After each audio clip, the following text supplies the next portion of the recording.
A good blood pressure, where you want a good target is about 120 over 80 or less. Now, if you are otherwise healthy and your blood pressure is between 120, 130, it's a good sign to let yourself know, hey, I need to really start to incorporate some of these lifestyle changes. More protein, less fat, less fried food, etc. More, lean meats, things like that, right?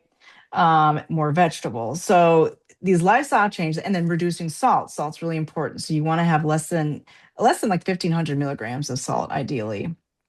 So you can incorporate those lifestyle changes to try to get that blood pressure closer to that 120 over 80.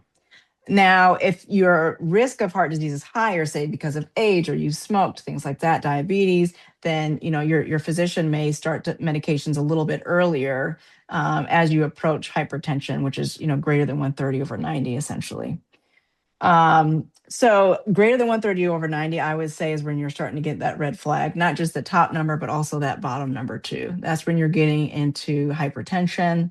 And let's say if your risk was a little bit lower for heart disease, you tried the lifestyle, it didn't work. That's when you may need to start medications at that point. They give you about 3 to 6 months, and then they may need to start medicine. But 130 over 90 is important. And also, one thing I want to note, that if you know people who are pregnant, who are young, if they've had gestational hypertension or preeclampsia, their risk of heart disease goes up. So just because you had it in pregnancy, don't think that it may go away. It's important to have like a good handoff between your OB, and there's some cardiologists that focus on women's health.